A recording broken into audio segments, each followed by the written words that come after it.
The Phoenix Suns appear ready to finally trade Deandre Ayton after 5+ years with the big man in the Valley. On today's episode of Locked On Suns, the case for trading Ayton, the case against trading Ayton, and why you can't ignore the Frank Vogel factor in all of it. Let's go.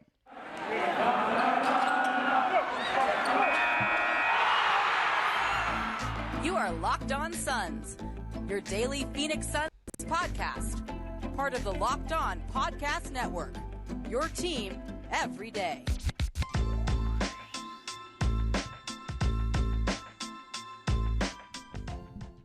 And we are back. This is Locked On Phoenix Suns. We're part of the Locked On Podcast Network, and I'm your host, Brendon Kleen, a credentialed media member covering the Suns for the past 7 seasons, a writer at Suns.com, and the host of the Just Basketball Show wherever you get your podcasts. Thank you so much for making Locked On Suns your first listen. Happy Tuesday. Happy day 1,394,712 of Deandre Ayton trade talk. We are still here somehow. I thought it was over. I thought it was over a year ago. I thought it was over 6 months ago. Thought it was over until last week. And so we are talking about that again. We'll also get to Frank Vogel later. He'll come up throughout the show. I'm going to give you my 3 E's of what Frank Vogel brings that Monty Williams didn't. But if it is your first time listening, go ahead and hit follow or subscribe. Get this show in your feed every single day. Become an everydayer. Get locked onto the Suns Monday through Friday from now through the rest of time. We are free and available everywhere, including YouTube. So again, hit that button. Come along for the ride. Today's show is brought to you by the FanDuel Sportsbook, the official sportsbook of the Locked On Podcast Network. Make every moment more by visiting FanDuel.com. New customers get $5. Who bet $5 get $200 in bonus bets guaranteed. That's FanDuel.com/LockedOn to get started. Let's dive in. I'm going to go with the case against trading Ayton first, all right? Because it's nicer. I think a lot of Suns fans are Ayton supporters on the whole. I think the diehard fans are anti-Ayton. I think the casual fans are pro-Ayton. And so I'll do the pro-Ayton one first. Maybe that's just me getting my my flowers from the casuals. I'm fine with that. Look, I make a podcast every day. There's going to be a lot of casuals who listen. Diehards, you take a back seat here. I'll get to you in a second. Let's start with Frank Vogel, though, actually, because if we're talking about the case against trading Deandre Ayton, which means the case for keeping Deandre Ayton, then Frank Vogel's the place that I start. The 2 biggest things, the 2 best things that Frank Vogel's supposed to bring when you hire him, right? You say no on Nick Nurse. You say no on the more out-of-the-box hire of somebody like Kevin Young or Jordi Fernandez. You say no to an even more old-school pick like a Doc Rivers. You say Frank Vogel is our guy. Why do you say that? It might not seem like Ayton is exactly the reason, but the one that's obvious, right, is very Ayton-centric. Frank Vogel has developed defenses centered around taking away the paint with size his entire NBA career. Now, how he's done that has evolved over time, but you even look back the very first year in Indiana, the prototype has been there, right? That year, the smallest player in the starting lineup, and of course he inherited that team. The roster was basically what it was by the time he got there, but nevertheless, George Hill is the smallest guy by a wide margin. The 2 guard on that team was Paul George, right? Paul George plays the 4 now in the modern NBA, right? So that should show you. Then in LA, he has Anthony Davis. He even plays AD at the 4 quite a bit, obviously with JaVale and Dwight, on and on and on. Deandre Ayton fits the mold of what has worked. The other reason you bring Frank Vogel in is from a leadership standpoint. He is a guy who has experience coaching the biggest, best players and fairly difficult star players, I think you would have to say as well, right? Not just LeBron James, who obviously has that reputation, but of course Russell Westbrook. And I think that it's fair to say that not being able to make it work with Westbrook is one of the things that led to Vogel inevitably eventually leaving the Los Angeles Lakers. But obviously on top of that, Paul George once upon a time, maybe Orlando, you wouldn't say there was a superstar, but of course Aaron Gordon there, and that was in the early part of Gordon's career when he was trying to evolve and become what he was going to become in the NBA and was doing a lot more on the ball and experimenting there. So this is a guy who's been around the block, right? And that also comes back to Ayton in a way that yeah, maybe he's not Russell Westbrook. He's definitely not LeBron James, but he falls somewhere on that spectrum. He is a player who has friction with his organization, who is a young guy who seems to have desires for himself that don't always align with what the franchise believes of him, expects of him, etc. And Vogel, I think, could have and still can maybe be an in-between here between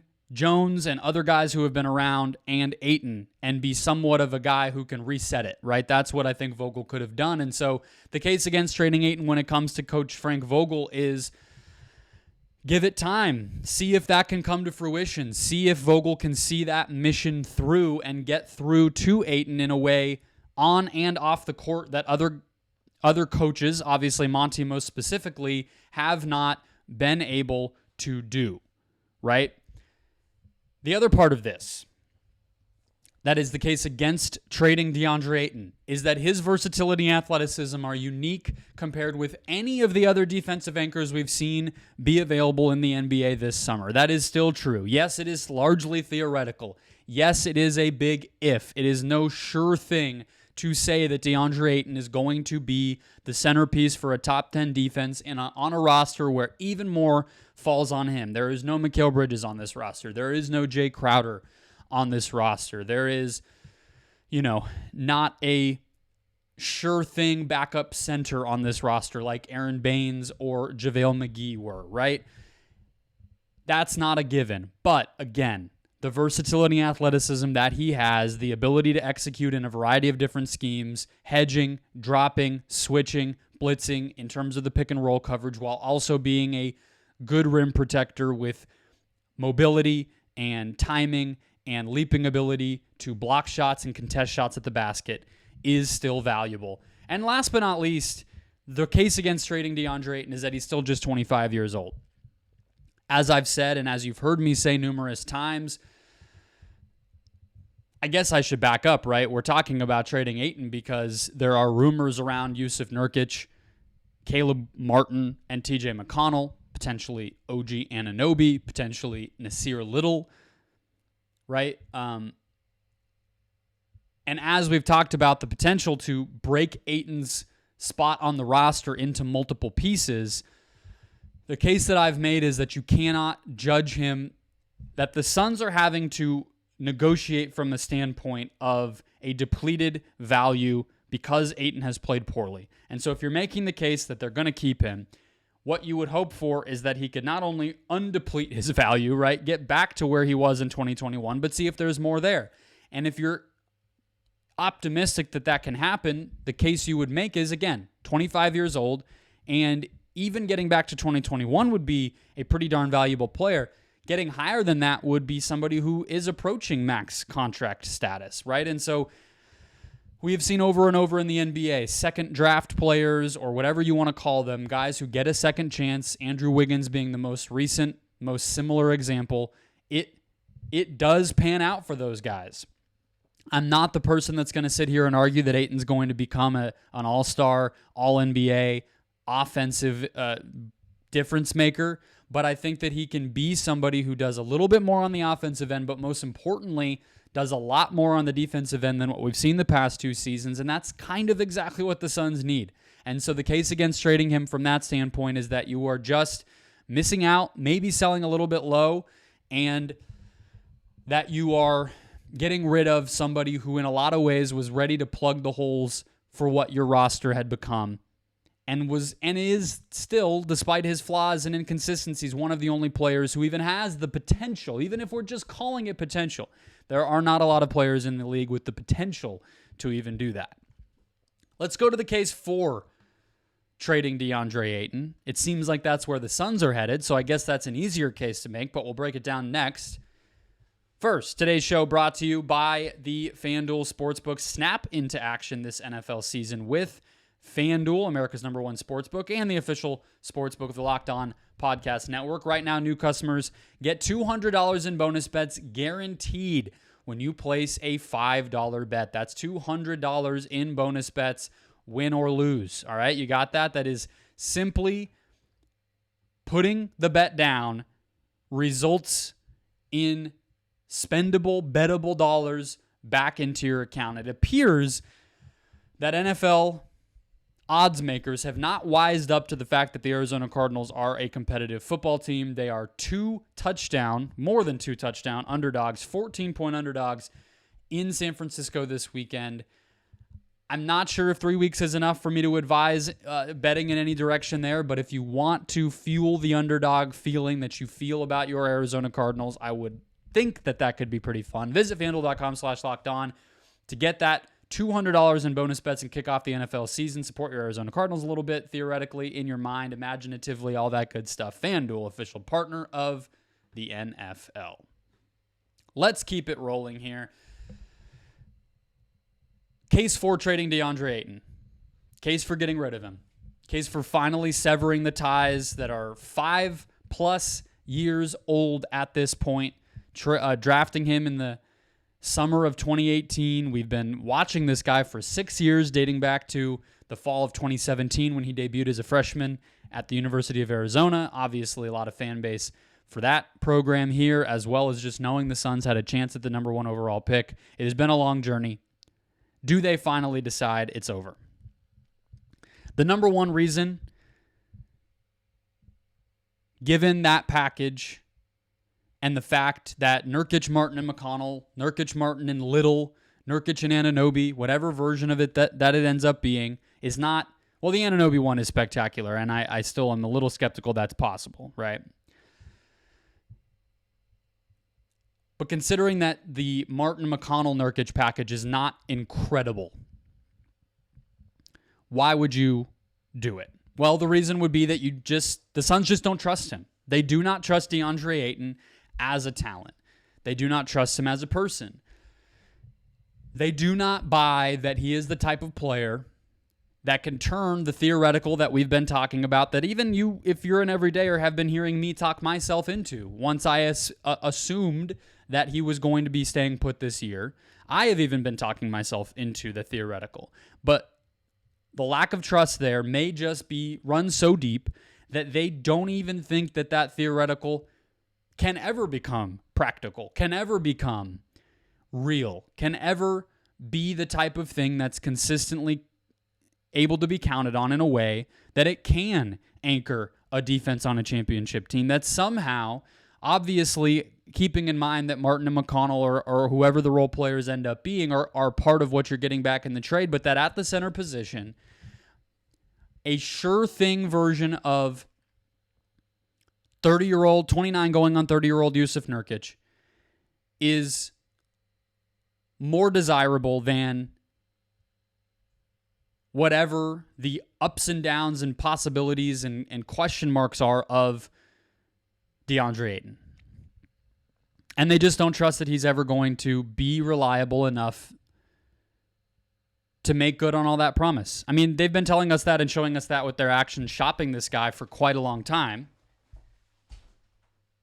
And so it's not exactly a surprise that they would finally pull the trigger, right? But that would be the case for trading him, is that it's just time. That trust just is never going to be there. Let's get a little cap nerdy here. The other part of why you would want to trade Deandre Ayton is that this is the last season that the Suns can get back even 110% of Ayton's salary in a trade. Now, as far as I can tell, all of the combinations and permutations of this thing, I think the Anunoby Nurkic contract aggregate, those two combined, is more than Ayton. The Martin McConnell version is just about even, if not a little lower than Ayton. But the reason that 110% number, where I'm getting that from, right, is that under the previous collective bargaining agreement, all teams could make trades and bring in 125% of the salary that they were sending out. That's no longer the case for everybody. And there is this 1 year window, and I talked about this in one of the season preview shows about the second apron. This one season is the last year where teams that are over the second apron can take back any amount above the amount that they're sending out in a trade at all. They're not allowing it to stay at 125. They're creating this little buffer season, again, 1 year, where the number is 110. So that only applies until the last day of this upcoming season. And so if you're going to trade Ayton and you want a little bit more of the flexibility to do so, you would do it now. Because otherwise, next offseason, you can still trade him, but you're looking at only trades where you're bringing back exactly what he makes or less, right? That, elementary school think back, the less than or equal to sign, right? Like that is what it will have to be. The last case for trading Ayton is the one that became obvious the minute that they traded for Bradley Beal. And they locked themselves into being over the second apron. And they, even though it was guys like Shamet and Chris Paul who are unreliable in terms of availability, in terms of malleability and versatility of what they can do, yes, those guys are all those things, but you were still trading 2 for 1. So you removed not only a role player, a rotation player from your team, consolidating 2 guys into 1, but you also whittled down the amount of salaries that you had that were not either minimums or maxes, right? Which was Shamet and Paul, but Paul was going to have to go either way. So with all of that happening, the Suns made their bed with the rotation and the salary cap that they're going to be thin. Took me a while to say that. I appreciate you guys coming with me for the ride. I made my way there. I landed the plane. But as much as they made the most of the minimum market, which they did, their depth is still their biggest question mark, right? And this trade, this type of trade, would go a long way in addressing it. From the minute the Beal trade happened, we immediately, all of us who care about the Suns, started talking about, do they make a trade that allows them to break Ayton's salary spot and roster spot into multiple pieces? Now, obviously, the side effect of this, which isn't super important now, at least not until the trade actually happens, is that they would have to cut somebody, Ish Wainwright, Jordan Goodwin, we don't know. But if you had told me then, right, that they would have been able to get McConnell, Martin, and Nurkic back, I think that's about exactly what I would have been hoping for, right? And we talked about it a little bit with Brandon on Monday. I would recommend going back and listening to that episode. We talked about the on-court fit in depth. We talked about the holes in the roster and where they might be able to go. And honestly, I could be talked into the Nasir Little version of this trade, bringing him in from Portland instead of TJ McConnell in from Indiana, even though we know the Suns have liked McConnell for a long time. And that point of attack defense is a question mark on this roster. I've just kind of fully gone in the direction of this roster is going to be taken as far as its switching defense and its egalitarian playmaking from all the star players is going to take it. I don't think TJ McConnell is a starting caliber postseason player, and I'm not even sure that in the especially against teams like Denver and Golden State, etc. Golden State's a little different because he can match up to Curry, but let's say the Lakers, I don't even know if TJ McConnell stays on the court in the playoffs. So I like the Nasir Little version. Either way, I do think I can be honest with myself and say, as we're talking about the case for trading Ayton and the fact that this type of package is exactly what you would have been looking for, that I might be a little lower on this trade because of how much my brain has been working and how much, I guess, I've kind of drunk the Kool-Aid of Ayton being able to be rejuvenated this year. Nothing's happened. I mean, the Bahamas stuff, like, that's significant. So I guess maybe I should cut myself some slack. We did see that. That's tangible. But I just buy it. I mean, at the end of the day, it's just belief. It's September. We're previewing the NBA. That's what we do as fans, as analysts, as whatever you want to call what I do. Like that just, I mean, I'm not going to lie to you. Like, yeah, I convinced myself of it. But guess what? James Jones and Frank Vogel and everybody else are also humans, right? And like they've been thinking. Not a lot of changes happen for them. And yet here we are back with the trade stuff all over again. So again, depth is the biggest question mark on this team. Veteran experience is a big question mark. And their salary cap sheet is super funky, and this would help that as well. So again, if you had told me in June that the Suns could make this trade, I probably would have pulled the trigger without even a shadow of a doubt. And so that might be the most clear way to state why you would do this, because it kind of does exactly what they need to do. Let's close out the show with one segment answering another question from our 13-question season preview series about what Frank Vogel will bring that Monty Williams did not. I'll give you my 3 E's of Vogel. 3 E's of Vogel. Next. First, one more quick break.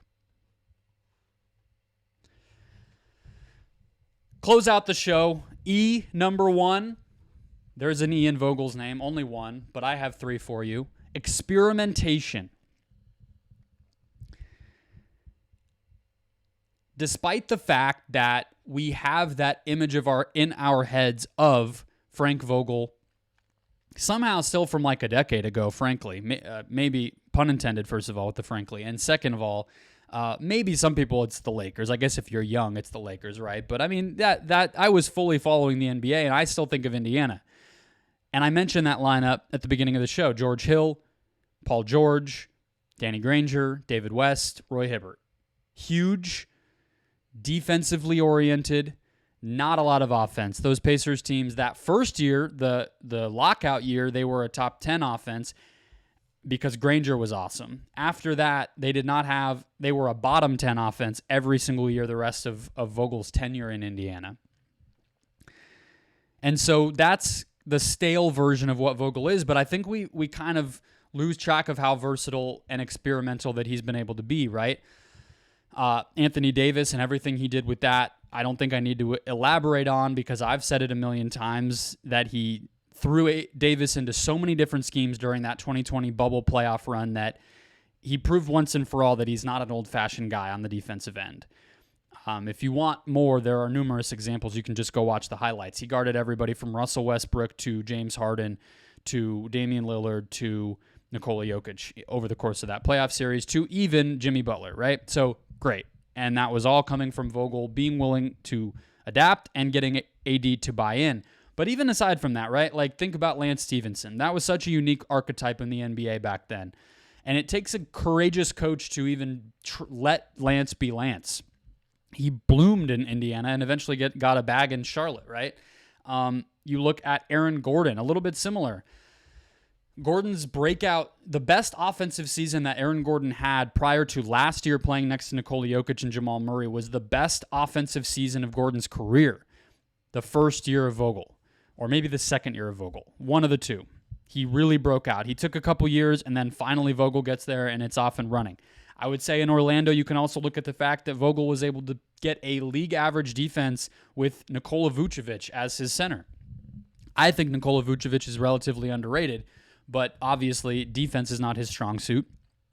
And yet, passable defense. You know, Serge Ibaka was on that team, Bismack Biyombo was on that team, but still, maybe the on-off isn't great. Regardless, that is with a lot of young players and not a lot of perimeter defense, that is a pretty strong sign of what he's good at. And then, of course, the Lakers stuff I talked about. So that's experimentation.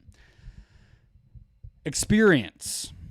And in particular, obviously, 3 different, this being his 4th stop as an NBA coach. He has been an assistant since, I believe, 2001. I think he was in the college ranks, I believe, at Kentucky even before that. So we're talking about a guy with 25 years of coaching experience. That's impossible to ignore. That cannot be overlooked. But also, in particular, let's zoom in on the fact that he has experience coaching difficult, powerful superstars, right? And that's a little less related to Ayton, so let's get away from the Ayton stuff. This is a Vogel segment. The Ayton stuff was just the first 2.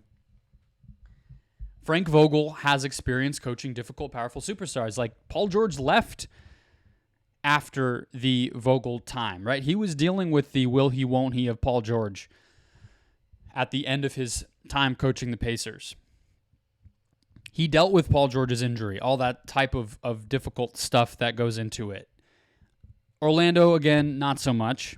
And then the Lakers, of course, LeBron, AD, Russell Westbrook, the Los Angeles media market, all of that stuff. It does not get much more extreme than that. I mean, and even on top of that, the Lakers time, there were just so many big names because of it being the Lakers, because they needed the salary structure, they needed some of those minimum guys. And then, of course, LeBron likes his vets, right? So on top of all of that, they also had Dwight Howard, they had Rajon Rondo, they had Carmelo Anthony.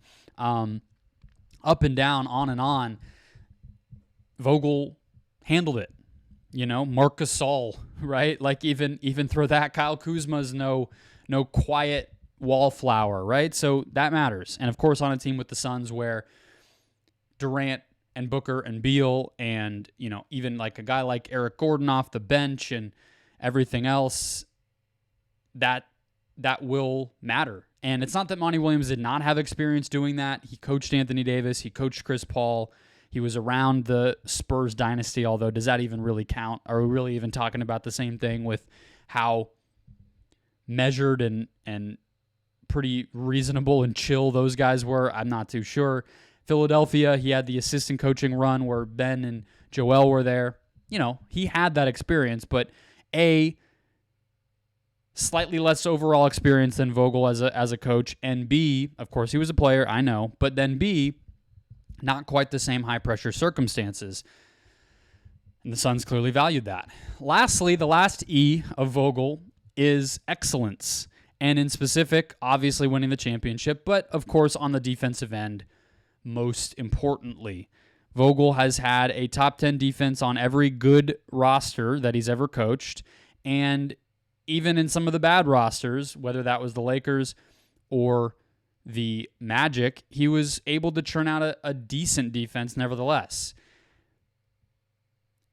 It may not be sexy. It may not be how you think the NBA, how you think you win in the NBA these days, but it is important to have a pedigree to say we're going to be great at something, right?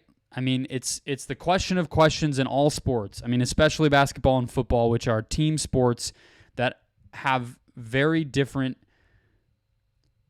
strategies on each end, right? Baseball, it's like